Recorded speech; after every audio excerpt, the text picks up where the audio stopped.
Olá, pessoal.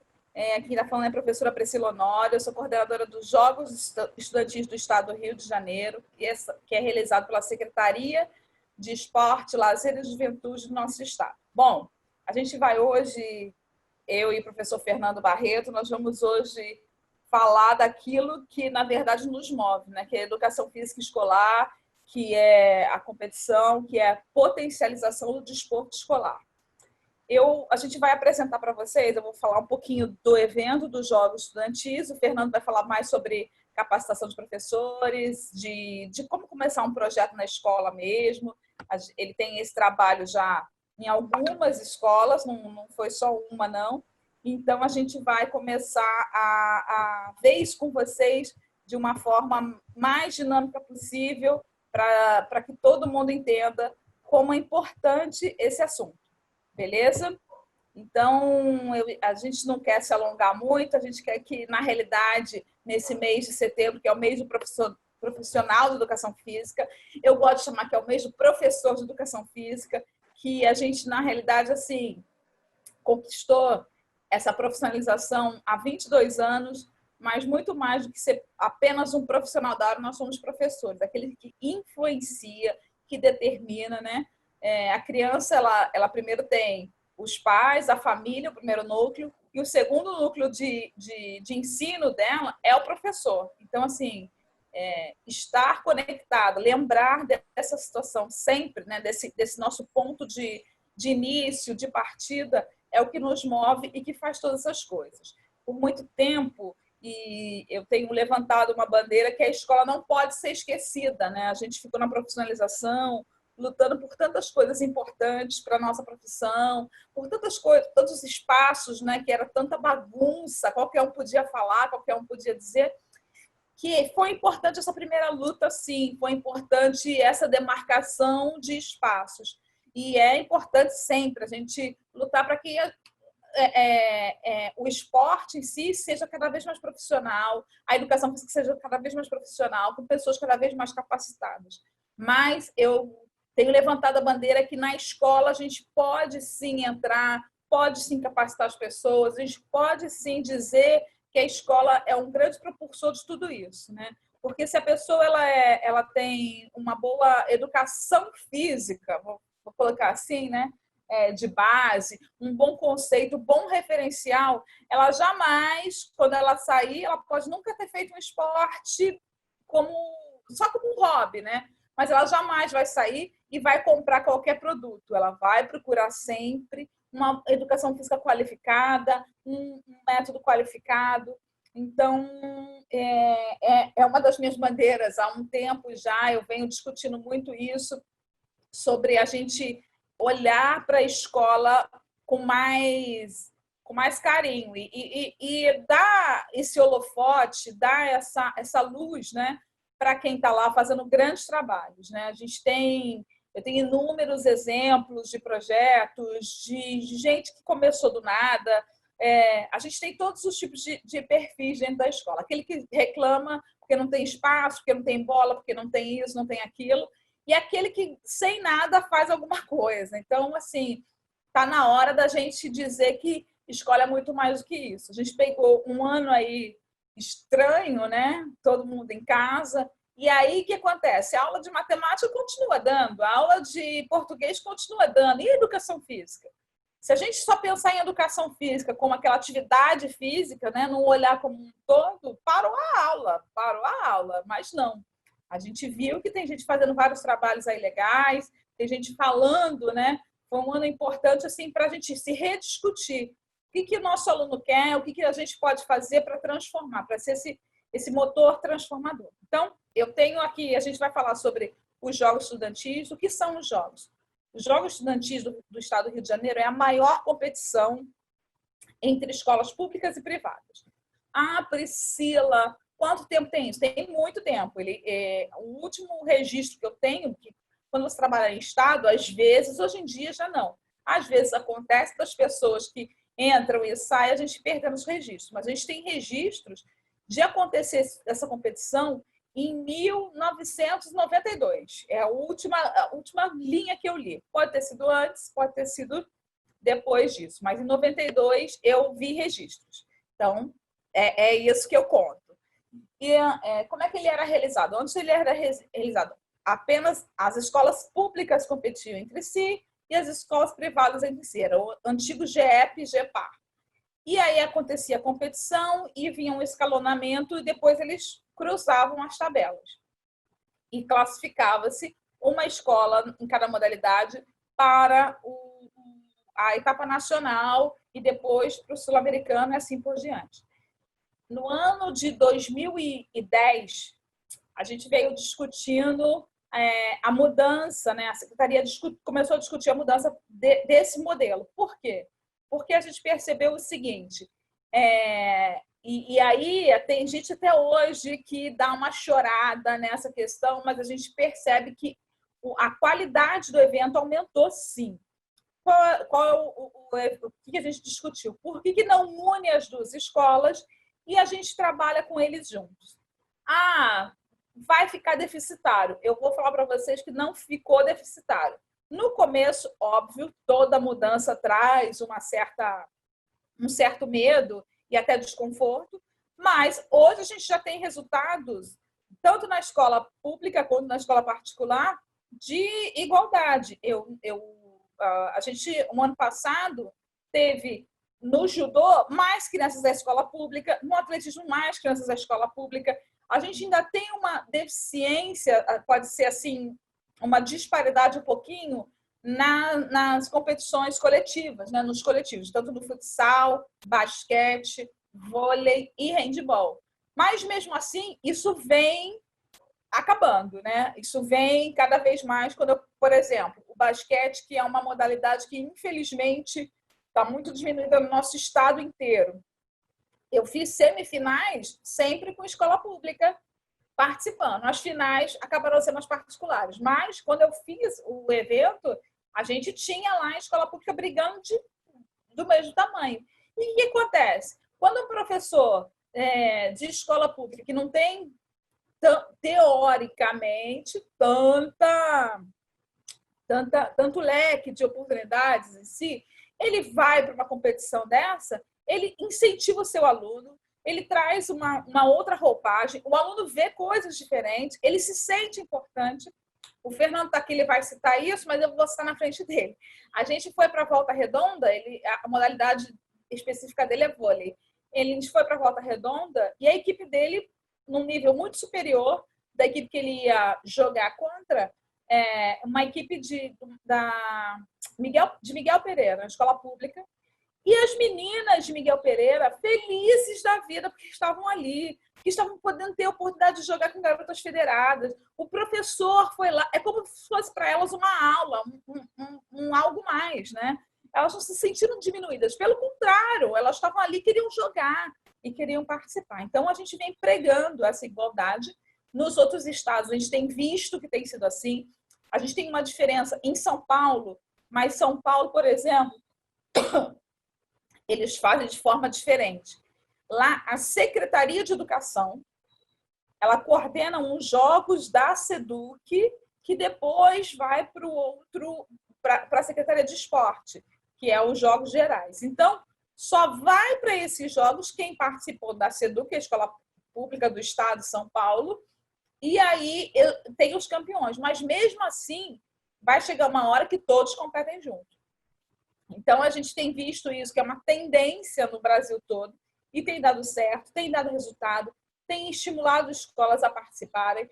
No ano de 2000, eu não quero errar, mas 2015, né? A gente já estava com as Olimpíadas prontas, a gente já estava prestes a ter a Olimpíada. 2016 com certeza teve, mas eu acho que o projeto começou em 2015, não sei, Fernando, se eu estiver errado, você me corrige.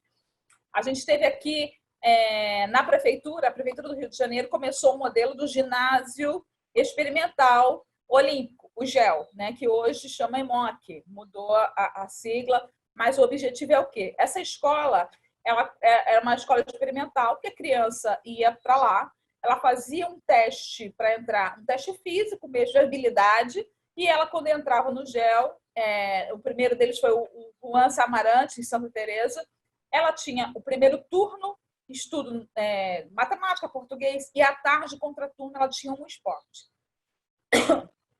A gente tem um salto de qualidade do GEL absurdo nesse tempo. A gente tem o badminton fortalecido, luta olímpica fortalecida, tênis de mesa fortalecido nesse modelo de escola. E a gente tem visto isso se propagar. Esse ano ia começar um mesmo modelo de escola no estado. A SEDUC já vinha estudando esse modelo e ia começar agora também numa escola de Santa Teresa, que era para pegar os alunos que saíam do GEL, eles iriam migrar para essa escola, veio a pandemia e a coisa não aconteceu. Então, a gente preconiza e vê que o ano que vem vai acontecer dessa forma. O que eu estou falando isso tudo? O que tem a ver com os Jogos Estudantis? Porque o evento ele é basicamente de uma festa do esporte. Eu digo que assim tem a competição, tem o lado do aluno estar ali para ganhar, ele vai ganhar medalha, ele vai ganhar troféu, ele vai ganhar uma viagem para o nacional, mas a coisa mais legal, mais interessante é essa integração. Então, a gente tem, no formato original, 14 modalidades, que são as que eu já falei, que é coletiva, futsal, vôlei, basquete e o handball. E aí eu tenho vôlei de praia, eu tenho judô, atletismo, xadrez, GR. É muito interessante que a gente acha que a ginástica rítmica, né? Por muito tempo ela é pequena, ela não aparece, mas tem trabalhos belíssimos dentro de escolas, né? A gente tem um projeto absurdo em Rio das Ostras, que começou também do nada, dentro da escola pública, e hoje as meninas são referência, viajaram para o Nacional o ano passado, com a professora Milena, desse projeto do Rio das Ostras, de escola pública. A gente tem ciclismo, que tem uma fonte de ciclista em Campos. Eu não sei o que o pessoal faz lá, que nasce ciclista lá. Todo ano a gente vai fazer o evento, e eu só viajo com o pessoal de Campos. Eu já faço o evento de ciclismo lá em Campos, que eu sei que a grande maioria é daquela região ali. Então, para eles não terem que vir, eu que vou lá e faço o evento, porque é bastante gente, eles têm um trabalho excepcional. E eu falei do xadrez. Estou faltando alguma, Fernando? Faltando alguma? Eu começo a falar muito. Se não me engano, entraria o taekwondo, né? E isso, entraria o taekwondo artística. E a ginástica artística, exatamente. O badminton, não falei do badminton. Você falou. Badminton, falei. O badminton é muito interessante também. Eu gosto muito. Quando o badminton entrou o badminton e a luta olímpica nos Jogos, em 2012. Foi o primeiro ano, badminton, luta olímpica e vôlei de praia. E aí, o que aconteceu? A gente tinha tem um projeto maravilhoso lá na Chacrinha, do professor Sebastião, muito conhecido. Quem quiser dar um Google aí nessa história, é uma história belíssima. O filho dele foi para as Olimpíadas. É bem, bem legal a história do professor Sebastião. Eu indico ler e beber da fonte, porque é um cara que visionário. Eu falo sempre que o Sebastião é um cara visionário que encontrou no badminton uma forma de ajudar aquela comunidade, numa modalidade que ninguém falava. Porque se é uma modalidade atletismo, fácil, não. O cara resolveu mudar a comunidade dele numa modalidade que não era conhecida no Brasil. Bom, esse cara fez uma revolução. Hoje a gente tem badminton em Volta Redonda fortíssimo. A gente tem badminton dentro do GEL, tem badminton e em outras escolas.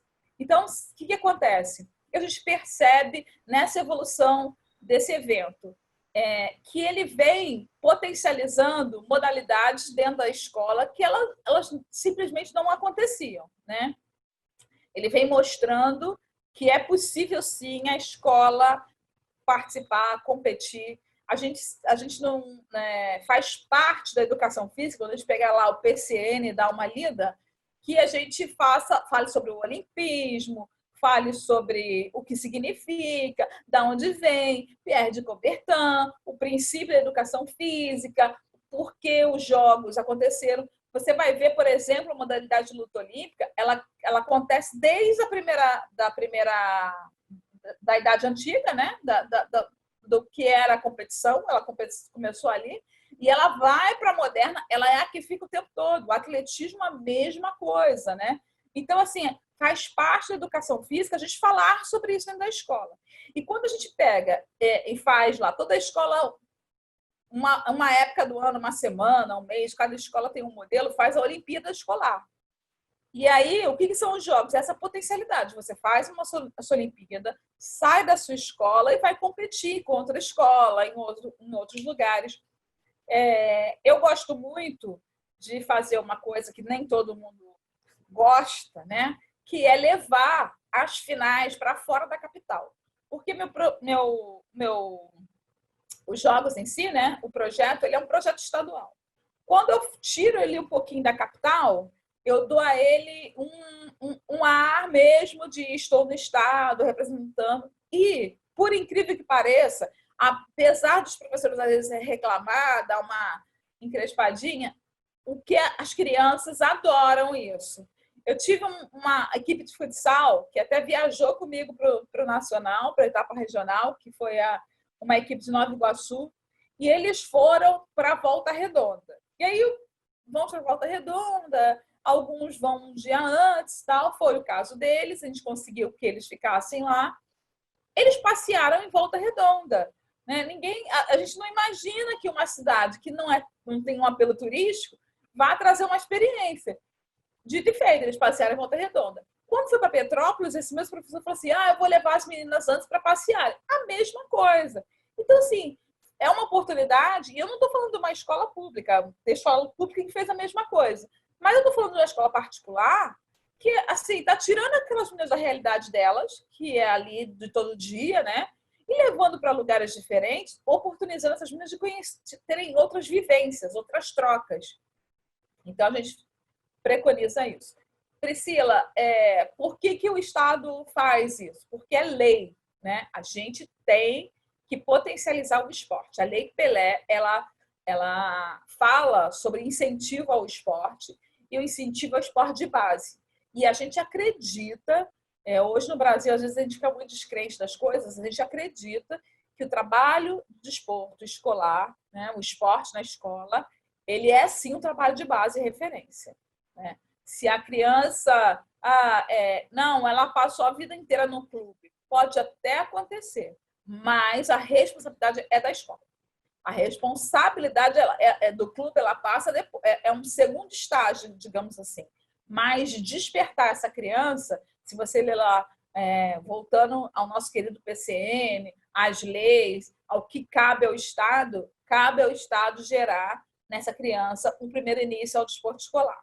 Então, a gente está dando só luz àquilo que está acontecendo lá dentro, né? Da quadra da escola, do espaço escolar. A gente está dando, na realidade, potencializando isso. E a gente tem assim visto que a coisa tem um crescente total. Né? A gente tem como objetivo básico, né, que eu sempre falo, que é sistematizar uma experiência relativa a uma competição pedagógica. O que é isso?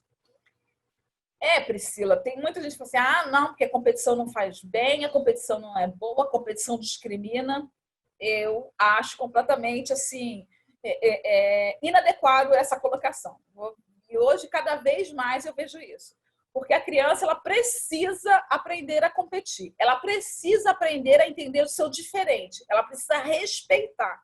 Ela não está indo numa competição para brigar, ela está indo numa competição para entender, para se autossuperar, para superar suas dificuldades e assim se manifestar. A vida inteira ela vai competir pela vaga do trabalho, pela entrada na universidade. E aí, se ela não tem esse parâmetro de aonde ela pode ir, da regra que ela tem que respeitar, de não se colocar inadequadamente, se ela não aprender esse parâmetro que o esporte dá, ela não consegue, ela tem maior dificuldade, e aí eu vou falar sobre inteligência emocional também, de se colocar com o outro. O esporte, eu acredito assim, bastante nisso, pode me levantar outras coisas, mas o que a gente tem visto de pessoas conseguirem se colocar, inteligência emocional, se colocar no seu tempo e espaço, me garante que esse tipo de competição saudável faz bem, sim. Faz bem? Sim. E aquela criança que tem dificuldade, que não consegue, aí é o papel do mágico professor, de mostrar para ela, de colocar ela no lugar que ela pode fazer, uma modalidade que ela pode ter. Eu acho que é assim, nada, não tem. A gente tem tantos exemplos de modalidades, de tudo, que não tem ninguém inadequado. Às vezes está errada naquele esporte, mas por que não tentar outro? Por que não oferecer outra coisa? A gente tem espaço para todo tipo de gente, né? Todo tipo de pessoa que queira fazer, que queira se colocar. Então, eu acredito sim que a competição é saudável. Eu estou falando de competição saudável, eu estou falando de pedagogia, de regras. Ela traz, na realidade, somente crescimento para essa criança. A gente trabalha com 2 idades, são 2 categorias, 12 a 14, 15 a 17. Não antes, porque... Por quê, Priscila? Porque a questão da maturação, dessa criança entender. Ela está nessa idade de adolescência, até início da juventude, que ela está dentro da escola ainda, que é o Fundamental 2 e o ensino médio, ela já está mais hábil para ter essa vivência. E está estudando, teoricamente, dentro da educação física, aquelas modalidades. Então, os jogos, esse ano, por conta da pandemia, ele vai sofrer algumas mudanças. A gente, enfim, conseguiu aprovar ele na Secretaria de Saúde, só que com modalidades completamente novas, né? Diferentes, que eu só conseguia fazer modalidades outdoor, nunca fechada. As 2 únicas fechadas que eu vou fazer, a gente conseguiu aprovação, é GR, que a menina fica sozinha, e o tênis de mesa por conta do distanciamento. A gente vai fazer o skate, por exemplo, num lugar que ele é fechado e retrátil. Ele abre e todo mundo vai ter dia ali, vai estar aberto. E se chover, ele vai ficar fechado. Então, a gente está conseguindo galgar isso pouco a pouco. Põe aqui, coloca ali. O atletismo, tiramos algumas provas, a natação também. Mas a gente vai conseguir fazer num tempo menor. A gente vai conseguir fazer e mostrar que apesar da pandemia, apesar desse momento todo que nós estamos vivendo, a gente pode sim fazer esporte, que esporte sim pode dar resultado. Então, é essa minha parte, acho que eu já falei muito, né? Falei demais e, assim, eu sou uma incentivadora do esporte escolar, sou uma incentivadora de projetos que me emocionam, fazem meu olho brilhar. Esse ano a gente não vai ter as etapas nacionais, mas geralmente quando a gente tem todas as etapas nacionais, aí a gente está mais próximo do aluno, que viaja junto, tudo, né? Você vê como o esporte muda a vida. Eu não tem como enumerar. Se você conversar com uma criança que está nos jogos e já está nessa etapa que ela consegue despontar, você vai ver o quanto o esporte, a competição, aquela coisa que mudou a vida dela, mudou a trajetória, muda a família.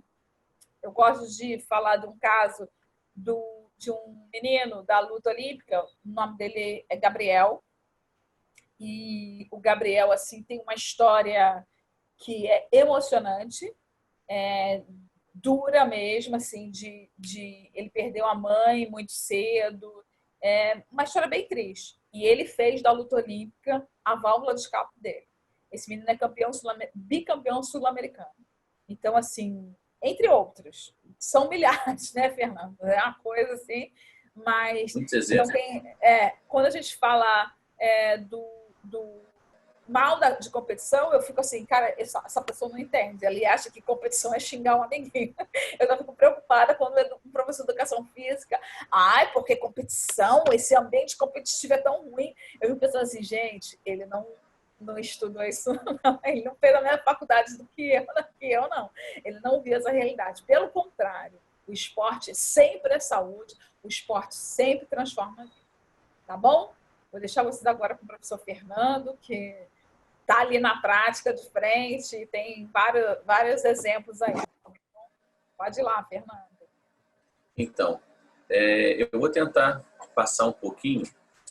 É difícil, porque não existe uma fórmula fechada sempre você tem uma peculiaridade de uma escola para outra, mas eu vou tentar passar como eu trabalho na formação de projetos esportivos dentro das escolas. A minha experiência sempre foi dentro das escolas particulares, as escolas que eu trabalhei sempre foram as escolas particulares, mas nesse trajeto todo eu conheci os projetos, como a Priscila falou, o projeto do GEL, projeto fantástico, e projetos também de professores em várias escolas particulares, com várias modalidades. Vou tentar trazer isso um pouquinho para vocês entenderem. Vou começar falando do projeto dentro da escola particular. Como a gente pode desenvolver alguma coisa. Nós estamos falando dos jogos escolares, que são jogos que nós temos, como a Priscila também salientou, a nível estadual, depois classifica para um nacional, para um sul-americano. Então, é uma competição que eu qualifico como a competição mais importante dentro do estado a nível escolar. Porém, nós temos outras competições menores, né? Temos competições com um número reduzido de equipes, competições com escolas com equipes iniciantes. Então, a gente consegue enquadrar nossos alunos sempre em alguma coisa. Então, quando a gente inicia o projeto, a gente não pode achar que vamos estalar os dedos e vamos conseguir montar equipes competitivas, representativas, de uma hora para outra. E o que a gente quer com o projeto? Qual é o nosso grande objetivo com o projeto? Isso precisa estar bem definido, né? Para mim, particularmente, o prazer de estar com essas crianças e ver o desenvolvimento dessas crianças, conhecer essas histórias, né? E a gente fala de uma e vai lembrando de outra, né? Meninos e meninas que venceram dificuldades, venceram perdas. Dentro do esporte, o mais importante, eles aprendem a conviver com a vitória e com a derrota. E eu digo e afirmo, a derrota ensina muito mais até do que a vitória, que é na derrota que paramos, pensamos, reavaliamos muito mais até que no momento de vitória. Já ganhei muito, já perdi muito, então eu posso afirmar isso com toda a convicção possível, que é muito importante para a gente enquanto professor. Eu já participo dos jogos há muitos anos, então, mesmo assim, a cada participação, uma nova participação, eu conheço uma situação diferente, eu tenho um aprendizado diferente. Imaginem essas crianças. O que a gente pode ofertar para as nossas crianças? E partindo do fator importante, que é o exemplo que a gente pode dar, o que é educar? Educar é dar exemplos. Então, se nós damos exemplos, possibilitamos vivências, né? Exemplos e vivências positivas, nós estamos educando de uma maneira melhor. Tá? E esses exemplos e essas experiências, elas passam pela vitória e pela derrota, com toda certeza. E passam pela convivência, né? Pela maior socialização deles, pelo trabalho mental, fortalecimento mental, né? E existe um crescimento muito grande e é muito gratificante para o professor, para a família e para o próprio aluno observar aquilo ali. Então, partindo do primeiro passo, Fernando, como é que eu faço para... Eu tenho vontade de começar um projeto, ou na escola que eu trabalho, ou eu quero levar e fazer um projeto para uma escola que eu acho que tenha algum tipo de potencial. Primeira coisa, gente, é entender que, independente do tamanho, né, dessa escola, você pode iniciar o projeto, seja com uma pequena modalidade, uma única modalidade, ou com várias modalidades. o que importa é se iniciar o projeto e nós temos a possibilidade de ofertar algo mais para essas crianças. Então, eu gostaria de passar alguns pontos. Primeiro, procurar diretamente o gestor ou os gestores dessa escola, seja a sua escola ou aquela que você acha que tenha um potencial para desenvolver o seu projeto. Procurar esse gestor, lembrando que a escola é uma empresa. Tá? Nós sabemos de todos os benefícios da educação física, todos os benefícios do esporte, mas o gestor da escola, dessa empresa, ele precisa escutar, primeiramente, qual é a importância desse projeto para ele. O que vai modificar na vida da escola. Então, a gente pode mostrar para esse diretor, para esse gestor, que o projeto de esporte, logo de início, ele vai beneficiar a escola com a maior captação de alunos novos e a fidelização dos seus alunos, os alunos que estão ali. Então, isso já, o gestor já olha para você e fala assim, caramba, isso é interessante, né? Eu estou sendo bem direto, estou pensando apenas na questão de empresa, a escola sendo uma empresa. Tá? Os responsáveis também vão ficar mais felizes e os alunos vão ficar mais felizes. Vocês podem mostrar para o gestor que aquele responsável, né, que fica na porta da escola, que está sempre ali, às vezes criticando, reclamando, né? Por mais que o diretor ou gestor ele faça alguma coisa, tem sempre aquele falatório na porta da escola. Isso é comum acontecer. Mas quando você traz esse projeto, esse responsável, que às vezes está ali criticando, reclamando, que dá uma dor de cabeça incrível à gestão, ele passa a ser o maior defensor da escola. Ele passa a ser a maior propaganda, o maior marketing da escola. O seu filho está participando, está jogando, e o pai está feliz, a criança está feliz. E você mostra para o diretor todo esse lado muito importante para o desenvolvimento da escola e manutenção do projeto. Afinal de contas, nós temos que lembrar que existem custos, né? Hora aula de professor, material que tem que ser adquirido. Ah, Fernando, mas será que esse custo vai compensar? Vai compensar. Se você mostrar que a captação vai aumentar, a fidelização vai aumentar, que esse aluno vai ficar feliz e o pai vai ficar feliz, o gestor vai ficar feliz. Isso é importante. Primeiro, esse passo acontecendo, tá? O segundo passo é, havendo aprovação, havendo o acordo para se iniciar o projeto, é tentar envolver, tá? Quando eu falo tentar, é tentar 100%. Tem que ser envolvido o profissional de educação física que está na escola, a coordenação, a secretaria, os professores de matemática, ciências, português, precisa se envolver com o projeto.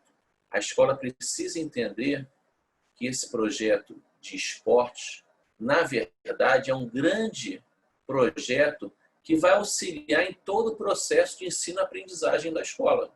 O projeto de esportes é uma ferramenta a mais de auxílio no processo de ensino-aprendizagem.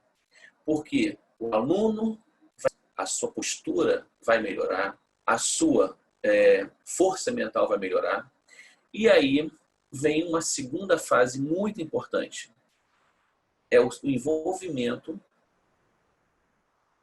do responsável pelo projeto, a parte acadêmica do aluno como um todo.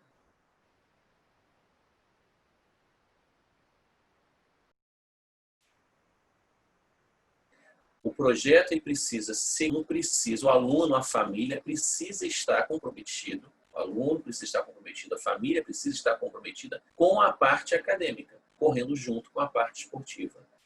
Uma coisa tem que complementar a outra. Com isso, você também está demonstrando para a escola, no futuro, no Enem,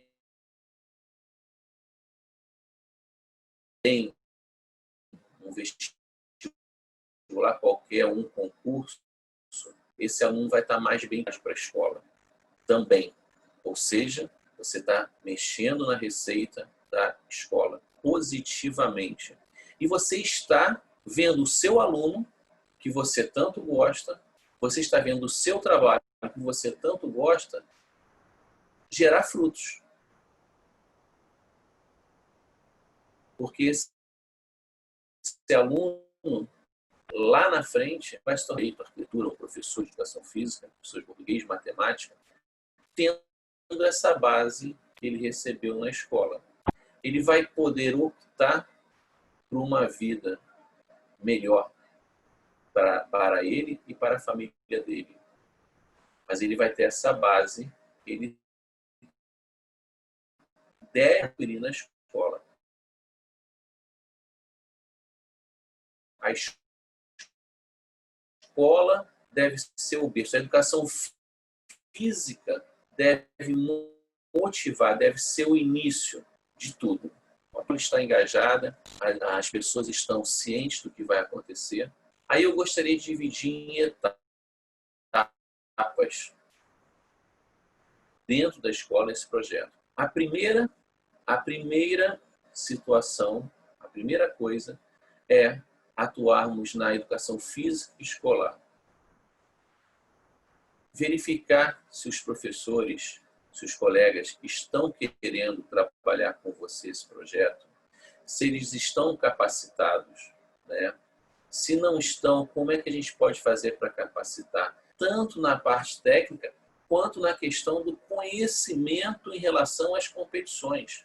As regras, por exemplo, os regulamentos específicos de algumas competições. Isso você vai elevar o nível da aula de educação física, você vai propiciar ao aluno um conhecimento maior e você vai motivar. Nessa primeira etapa, tem que haver essa motivação, desde lá do Fundamental 1, passando ao Fundamental 2, aonde começam as competições externas, né? Porque você começa lá embaixo no Fundamental 1. Como é que você começa no Fundamental 1?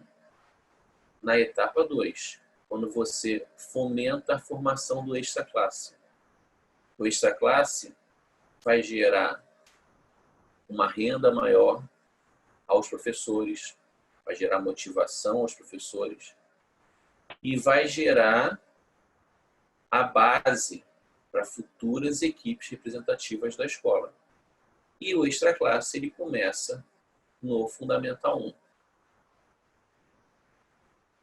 Fez a educação física escolar, uma reforma, adequou. Segunda etapa, iniciou o trabalho com extra-classe. Você já começa a ter uma base para a formação de equipes representativas da escola. Fernando, mas como é que eu vou montar uma equipe? Como é que eu vou escolher uma equipe? Primeira coisa, você tem os espaços, você vê o que você pode fazer dentro da escola, né? Ah, Fernando, eu quero formar uma equipe de vôlei. Eu tenho uma quadra, eu tenho um espaço que eu posso iniciar. Legal. Eu sugiro que vocês passem de sala em sala e façam o que eu chamo de mapeamento. Simplesmente passando nas salas, conversando com os alunos e questionando se ali dentro daquela sala tem alguém com algum tipo de vivência, se alguém já foi atleta, se não foi. Principalmente se tem ali gente que tenha interesse em praticar qualquer tipo de modalidade. Porque é muito comum alunos com grande potencial, com interesse, mas que nunca tiveram uma oportunidade, nunca foram motivados. E eles ficam inertes, porque simplesmente possuem vergonha de procurar, né? E hoje em dia, mais ainda, né, com videogame, com celular, hoje o colega está aqui no videogame, você no celular, você está falando com quem? Está falando com o Joãozinho. Aí você olha, o Joãozinho está ali a 3 metros de distância, sentado na beira da escada, conversando pelo celular. Então, essa comunicação, interagir com os alunos, é super importante. Então, vá de sala em sala, peça autorização à coordenação, peça autorização ao colega, né, de outra disciplina. Perca, entre aspas, um bom tempo em cada sala conversando com os alunos. E você começa a identificar. É um, daqui a pouco vem o segundo, o terceiro, quando você vê, você se surpreende. Então, você, de repente, tem um atleta de judô ali solto, você tem uma pessoa que gosta de xadrez, tênis de mesa, um atletismo, né? Ah, professor, eu gosto do vôlei. Então, você começa a pegar esses dados, você vai de sala em sala e você vai ter um mapeamento da sua escola. Então, você tem a educação física, que você começou a trabalhar com mais empenho, motivou seus colegas, capacitou, né? O trabalho, os fundamentos estão sendo trabalhados junto aos alunos, não tem mais aquela coisa de só o rola-bola. Você tem o extra-classe começando a funcionar, você tem o mapeamento das suas turmas, você tem os professores indicando, né, alunos que durante as aulas eles identificaram com potencial. Você começa a desenhar possibilidades na formação de algumas equipes. Tá? Ah, como é que isso vai acontecer? Vai depender da escola. Eu já vi acontecer de tudo. Um dos projetos onde eu trabalho atualmente, eu iniciei pelo judô. Fui olhando de sala em sala, e eu vi que eu tinha vários atletas que praticavam judô. Nossa primeira competição foi o judô. Hoje, o carro-chefe da escola é o voleibol. Temos judô ainda, temos várias outras modalidades. Então, isso você já começa a fomentar as suas equipes. Então, como primeira etapa, educação física, escolar, organizar, deixar bem estruturada. Segunda etapa, incentivo ao extraclasse, montagem de horários, onde os alunos começam a procurar as modalidades específicas. Tá? Você, teoricamente, tenha uma turma mais homogênea. Teoricamente, por quê? Não esqueçam que no extraclasse, vários alunos estão ali porque gostam. Mas também vocês vão receber alunos que os pais é que gostam da modalidade e querem que o seu filho faça. E vocês vão receber também alunos que os pais precisam colocar o aluno no extraclasse porque eles estão trabalhando e precisam que o seu filho fique em algum lugar com alguém. Gente, eu já descobri muitos alunos que vieram dessa maneira. Eles nunca imaginavam, nem os pais imaginavam. O pai colocou só para poder ter aonde deixar o filho. Virou atleta. Atleta da escola. O pai colocou o aluno ali porque queria que ele fosse atleta de futebol. Pô, ele virou um excelente levantador meu no vôlei depois. Virou um excelente armador no basquete. Entrou para o esporte de alguma forma. Mas você nunca pode deixar de respeitar a individualidade desse aluno. Dentro do projeto, o projeto acontecendo na escola, nós vamos receber muitos alunos com esse perfil de timidez, de receio. Então, o professor tem que ter muita sensibilidade. À medida que o projeto vai crescendo, esse número vai aumentando, os casos vão acontecendo, nós vamos receber ali alunos com vários problemas externos. E aí você começa a atuar também junto aos responsáveis. Gente, o responsável não é um bicho de 7 cabeças. As pessoas geralmente pensam que quanto mais afastado o responsável estiver, menor será a dor de cabeça. Eu digo ao contrário.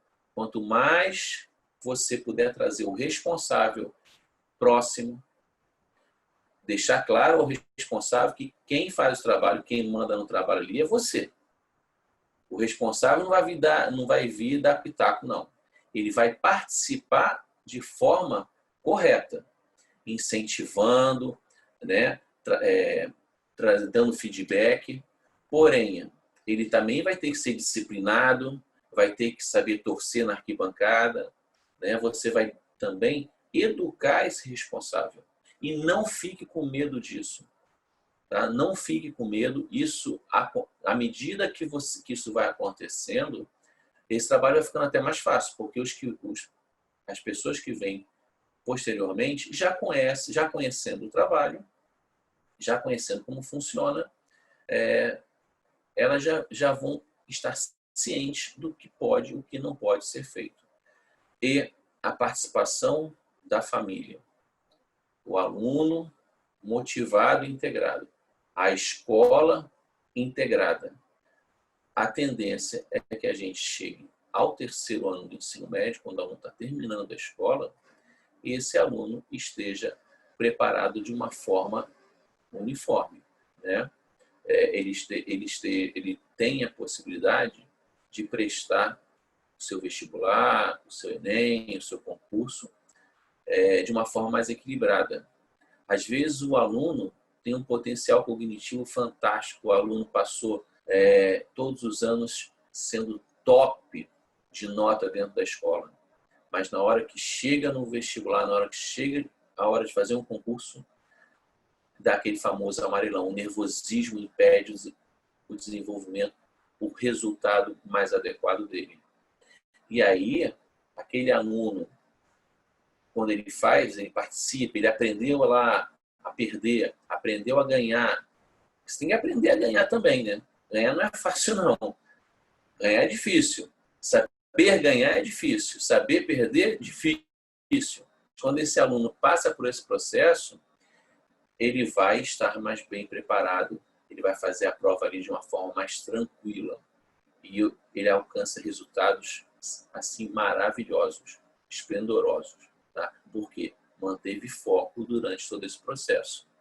Tá legal? Então você veio com a educação, você conversou com a direção, com o gestor da escola, você conversou com os outros integrantes da escola, coordenações, secretarias, professores de várias disciplinas, professores de educação física, você capacitou, você desenvolveu o projeto da educação física curricular, você veio para o Extra Classe, você começou a formação das equipes com mapeamento, com alunos oriundos do Extra Classe, com alunos indicados pelos colegas que foram observados nas aulas de educação física.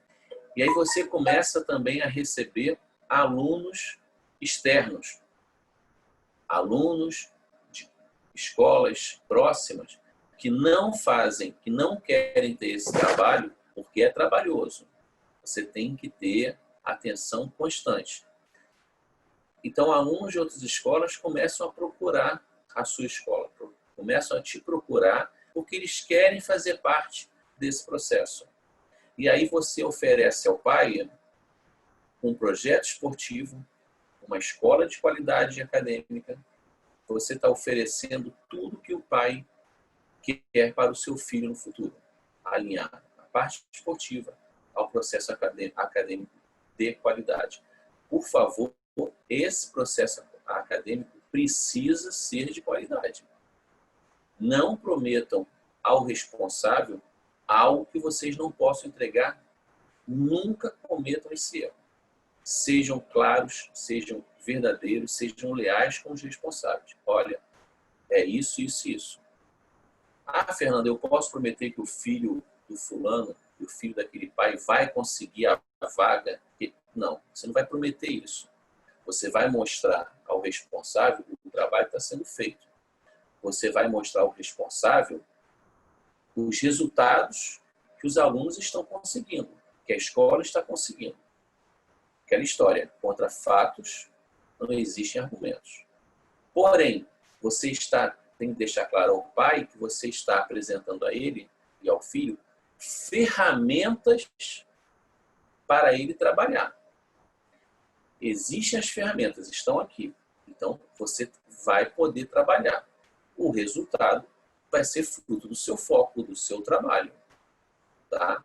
Então, cuidado, a gente tem que ter muito cuidado para não prometer coisas que não são, que não dependem só de você, ok? Feito isso, você começa a captar esses alunos externos. Então, você tem indicação dos colegas, mapeamento, extraclasse, seletivas, é um outro processo que você pode fazer dentro da escola, montar dias, divulgar e chamar, olha, quem tem interesse, vamos fazer uma seletiva de basquete, de futebol, de badminton, seletivas, alunos externos, você começa a aumentar o leque de equipes dentro da sua escola.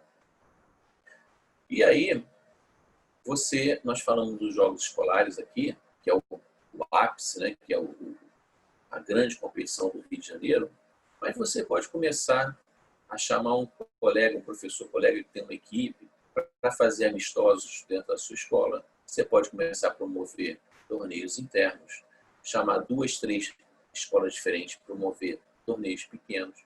E você pode começar a participar de competições menores. Você começa a selecionar as competições. Você vai mostrando para a escola, mais uma vez, esse mundo do desporto escolar, da competição escolar. Tá? E aí você vai participar dos jogos escolares. Gente, o mais importante para a criança é ter essa opção de participar dos jogos. Se vai ganhar a competição ou não, isso aí não pode ser passado por uma coisa mais importante. Tá? E também não pode ser, para o professor, a coisa mais importante. A relação dessas crianças com outras crianças, a vivência, o conhecimento que essas crianças vão adquirir na parte cultural, né? Em todos os sentidos, numa pequena viagem que ela saia do estado, da cidade do Rio de Janeiro, vá a Volta Redonda, vá a Petrópolis. Isso já é um aprendizado incrível. O pai fica desesperado, né? Às vezes tem aquele pai, meu filho nunca viajou, nunca. Às vezes a criança não saiu do seu bairro. Imagina, a criança nunca saiu daquele bairro e vai ter a oportunidade de ir a uma outra cidade. E daqui a pouco essa criança pode estar indo para um outro estado, para um outro país. O Silas citou o exemplo do badminton. Eu recebi um menino que veio desse projeto, o Sebastião, lá na Chacrinha, é o projeto Miratos, a escola Miratos. Esse menino, ele estudava em escola pública, veio para a escola particular no primeiro ano e trouxe para o Rio de Janeiro o título de campeão brasileiro de badminton. Hoje, nós temos no Rio de Janeiro um campeão brasileiro de badminton. Esse menino terminou o terceiro ano, passou para uma boa faculdade, integra a seleção de bases, já participou do Sul-Americano, de campeonatos internacionais com a seleção brasileira, já foi para o Mundial Escolar, foi parar na Índia no Mundial Escolar, um menino oriundo da comunidade da Chacrinha. Então, olha como a importância de um projeto esportivo. E aí, eu chamei o exemplo desse menino para linkar a importância também do trabalho feito nas escolas públicas. Porque até aqui eu estou falando da escola particular, de uma realidade.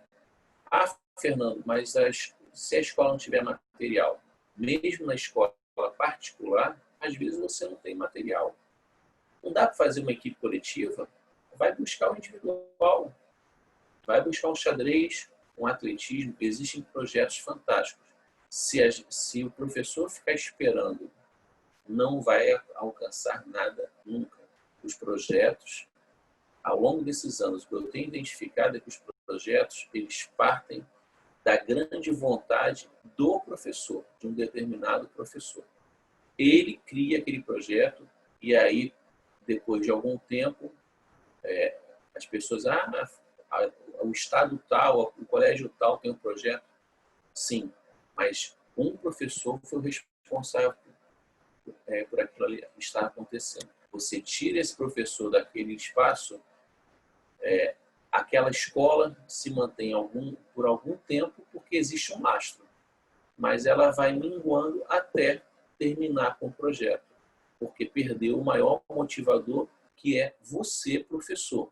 Somos nós, professores, os responsáveis por isso se manter. Tá? Então, é importante o professor estar ciente desde o início. A escola é uma empresa. A escola tem as suas necessidades. Nós temos as nossas necessidades e as nossas vontades. Então, nós precisamos unir todas essas frentes. E dentro da escola pública, isso também pode acontecer. Não tem estrutura. Eu escuto falar, não tem estrutura, não tem isso. Gente, nos jogos escolares, não vou nem falar no Rio de Janeiro, vou falar a nível nacional. A maior quantidade de alunos e de escolas participando são escolas públicas. Mas muita diferença. A diferença é absurda. Juntando todos os estados do Brasil, a diferença é muito grande. A maior parte são escolas públicas. Tá? Porque, mais uma vez, o que vale é a vontade do professor, é a nossa vontade. Então, eu já vi exemplos de escolas disputando o futebol de salão, por exemplo. Eu vi uma vez uma escola indígena, lá do interior da Amazônia. Vocês têm ideia do que a criança, sair da sua aldeia, viajar 12 horas de barco, depois mais não sei quantas horas de ônibus, depois mais não sei quantas horas de avião para chegar no Nacional? Uma criança que não fala nem o português, ela fala a língua da sua aldeia. Uma criança que não sabe o que é talher, ela come de mão.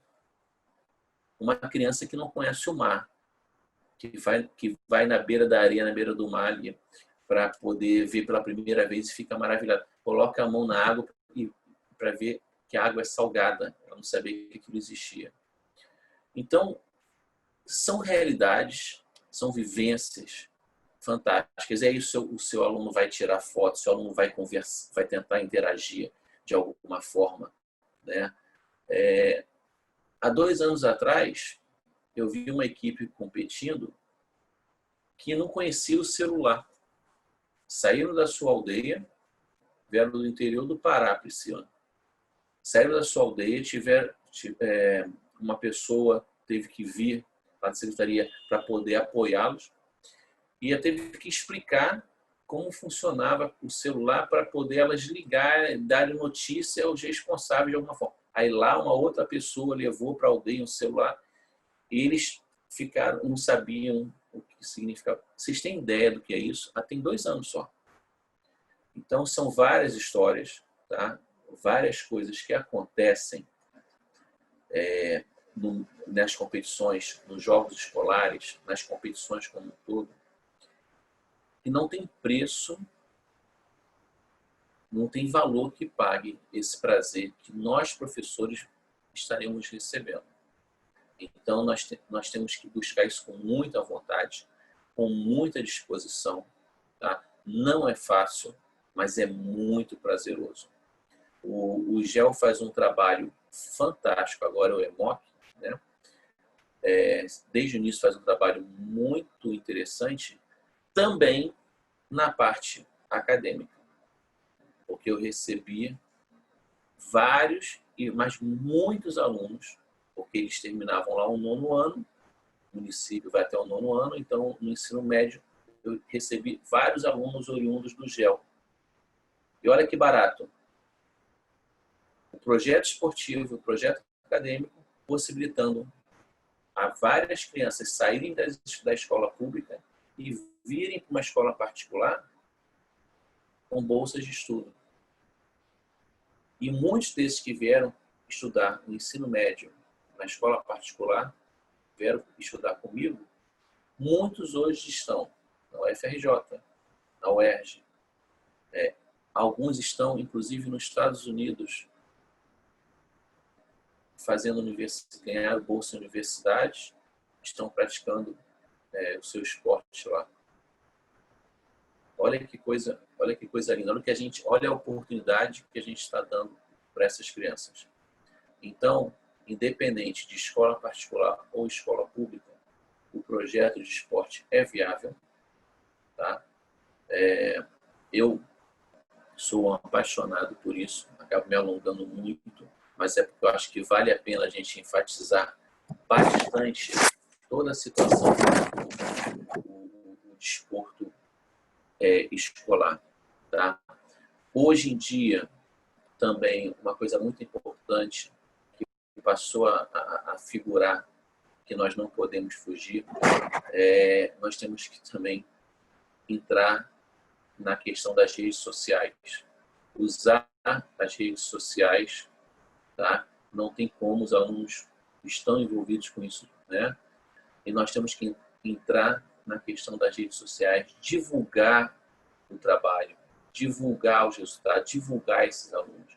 É muito legal como você consegue fortalecer o seu projeto quando você faz a divulgação, né? Uma coisa muito importante, um cuidado, uma atenção que eu peço muito. Controle da disciplina, controle do rendimento acadêmico, né? Colocar para o aluno a importância de dividir com você a responsabilidade por cada ato. Tá? Dividir a responsabilidade na hora de comunicar os colegas de um jogo, na hora de comunicar aos colegas a necessidade de lavar o uniforme, levar material, guardar material. Então, isso são detalhes importantes dentro do projeto. Você vai fazendo o colégio, o seu projeto, ele vai ficar fervilhando, né? O colégio passa a pulsar. Você sente o colégio pulsando quando os colegas vão se envolvendo. E outra coisa, aquelas crianças, aqueles colegas que não estão fazendo parte da equipe representativa são de extrema importância até mesmo na torcida. Quando os colegas, às vezes ele não quis fazer parte ou não conseguiu fazer parte daquela determinada equipe, mas ele vai lá torcer pelo seu amigo, vai lá dar força, vai lá compartilhar o seu tempo com o amigo.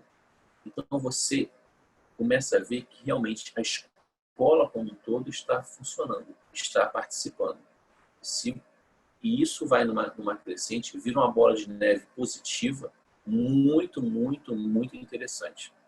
E para finalizar, eu peço o extremo cuidado com o processo de bolsas estudantis. Tá? Poxa, Fernando, eu conversei com o gestor, ele tem interesse e tal, mas na hora de começar o projeto, ele falou para mim que não tem, ele não consegue, não vai dar nenhum tipo de apoio com bolsas integrais, então não vou conseguir montar a equipe. Não fala isso para mim, eu vou ficar chateado. Você não precisa partir de bolsas integrais para a formação de qualquer equipe. Você fazendo todo o processo que nós conversamos aqui, você vai montar a sua equipe, ok?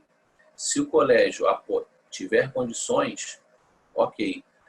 Fernando, ele consegue algum pequenos descontos, ótimo.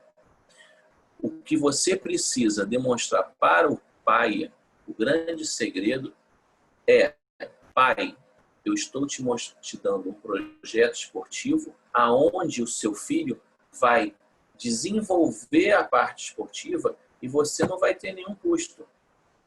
Porque quem está pagando o professor é a escola. Então, seu filho vai ter um treinamento sem custos. Quanto é que você pagaria para botar o seu filho para treinar lá fora? Porque o pai vai sempre, né? Vem falar com você, meu filho vai representar a escola, eu não vou ganhar nada. Tá ganhando, primeiro ele está ganhando treino. Segundo, o seu filho está ganhando, o seu filho tenha uma excelência acadêmica. Por isso que é importante trabalhar com excelência acadêmica. Então, pai, o seu filho tem um treinamento adequado, o seu filho está aqui longe, né, de possibilidades negativas, então 99% de chance dele não se envolver com coisas ruins, a gente nunca pode afirmar 100%. O seu filho está em uma escola com um projeto acadêmico bacana, né, de primeira linha, que tende, se o projeto acontecer, o resultado acontece, ó, isso é uma bola positiva, uma bola de neve positiva. Então, isso é muito importante para a família. E esse valor precisa ser agregado. O responsável precisa estar ciente disso. Ah, professor, mas a outra escola ali me ofereceu. Gente, não faça leilão. Entreguem o que vocês podem entregar. Sejam verdadeiros. Porque se você quiser desenvolver um trabalho sendo honesto, sendo verdadeiro, sendo bem direto com o responsável, tenha certeza, a coisa vai acontecer. Não se preocupem com o resultado de medalhas. Ganhar medalha de ouro, prata, bronze, isso não pode ser o mais importante. Se preocupem com o resultado do seu aluno ao final dentro da escola. Isso é o mais importante. Então, eu agradeço a atenção de vocês, me coloco à disposição para qualquer momento, qualquer questionamento. Eu acredito que o contato, não sei, Priscila, o contato vai ser disponibilizado. Isso, o pessoal da Unisaúde vai disponibilizar o nosso contato e aí a gente vai estar sempre disponível a ajudar quem quiser, quem tiver interesse em conhecer mais o trabalho, estamos portas abertas. Fernanda?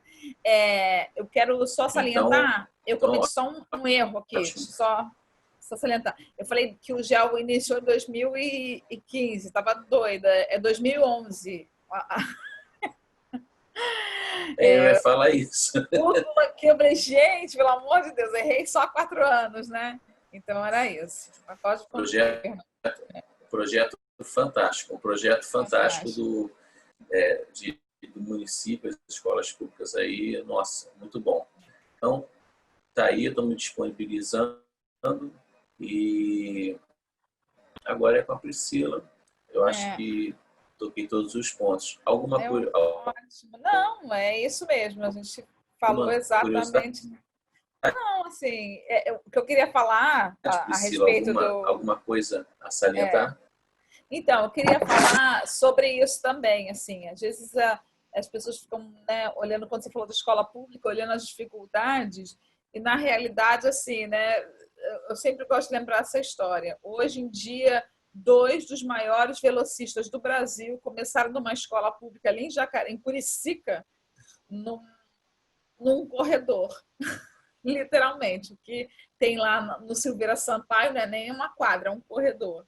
Então, tem um trabalho lá de anos, Fernando conhece bastante, que potencializou e hoje nada mais, nada menos que os maiores velocistas do Brasil, né, estão aí, Vitor Hugo Mourão, Dérico da Silva, e começaram lá. Então, assim, e sobre isso, né, eu posso falar tranquilamente, Fernando é uma pessoa que potencializa, né, total, esse projeto de trabalhar, de trazer a criança, de dar oportunidade, em todo o tempo e o tempo todo. Então, falar mal de competição para a gente, né, Fernando? Não vai dar certo. Falar mal disso não está fadada a nos ouvir. Eu acho que a gente falou tudo. Não sei se você quer falar mais uma coisa, mas para mim está perfeito. Espero que vocês tenham gostado. Estamos, como Fernando disse, de portas abertas. Não vai. E esses exemplos, você tocou nesse exemplo ano passado desse jogo lá em Volta Redonda, né? Era um jogo da escola que eu trabalho, escola particular. Esse jogo, ele envolveu, de um lado, uma equipe com meninas de seleção carioca, até de seleção brasileira já, de base, contra uma equipe de uma escola pública, com meninas ainda em iniciação, com os fundamentos ainda bem no início. E aí todo mundo pode pensar assim, poxa, foi um massacre. Não, não foi um massacre. Até porque eu nunca permitiria isso, eu não permito isso em hipótese alguma. Foi na verdade, um jogo para ficar para a história. Para mim ficou para a história, que foi de muita emoção. Eu olhava para as meninas do outro lado, o brilho nos olhos, o prazer que elas estavam tendo. As minhas meninas, eu conversei com elas, o prazer que elas estavam tendo de ver ali pessoas se esforçando para iniciar uma modalidade, né? E, sinceramente, eu nem lembro as parciais do jogo, mas, ao final, tiraram fotos juntas, eu conversei com o professor, elas saíram dali motivadas. Eu tenho certeza que elas chegaram na sua escola e foram chamar outros colegas para começar a treinar. O professor saiu motivado, né? Então, o resultado daquele jogo ali, para elas, o resultado de súmula foi o menos importante. Mas elas ganharam o dia, acho que foi um sábado ou um domingo. Foi um sábado, né? Nós confraternizamos, porque foram vários jogos num dia só. Então, confraternizaram, na arquibancada depois conversaram, as meninas trocaram a importância da rede social, as meninas trocaram contato de WhatsApp, de Instagram, esse Facebook, esse tipo de coisa, tudo. Então, elas ficaram confraternizando e, em momento algum, houve qualquer tipo de abalo, de ponto negativo, porque elas perderam o jogo, né? Então, isso aí tem que ser levado. Por favor, eu peço que vocês tenham sempre cuidado com isso, né? Não deixar que essa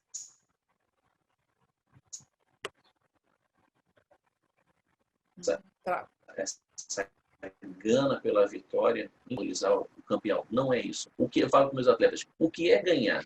O que você está ganhando? A medalha de ouro é mais importante? Não é. Eu deixo isso bem claro, converso muito com eles sobre isso, porque tem que saber que em toda ação que você pratica, você está ganhando, né, alguma coisa.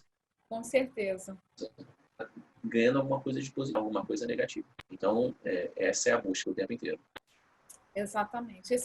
Essa é a grande quando a gente fala de princípios olímpicos, de valores, né? A gente está pregando isso, de igualdade, fraternidade. Nem todo mundo vai ganhar uma medalha de ouro, alguém vai ficar no último lugar. Mas não é que ele é menor ou maior, ele está ali também no crescente. Gente, muito obrigada pela atenção de vocês. A gente não vai falar mais, a gente já falou demais. É um prazer imenso estarmos aqui dividindo isso e a gente está disponível, nossos contatos só com o pessoal do Plano de Saúde, o pessoal do DNA, tem todo o nosso contato e quem quiser conhecer nosso trabalho, estamos abertos, tá bom? Muito obrigada a todos vocês. Mais alguma coisa, Fernando? Não, obrigado. Eu queria agradecer também a atenção de todos e me colocando mais uma vez à disposição para qualquer esclarecimento, qualquer dúvida. Prazer enorme poder conversar com todos vocês. Com certeza estarei aprendendo também. Não, eu esqueci de falar uma coisa, detalhe. Quero agradecer muito o pessoal do DNA por entender que é preciso falar de educação física o tempo todo, mais do que um símbolo, mais do que um momento. A educação física ela é pulsante o tempo todo, ela é inovadora, ela está no nosso DNA e é isso que nós vamos pregar, né? Essa coisa da escola, da vida, do esporte, é isso que nós somos, tá bom? Prazer imenso. Tchau, tchau para todos vocês.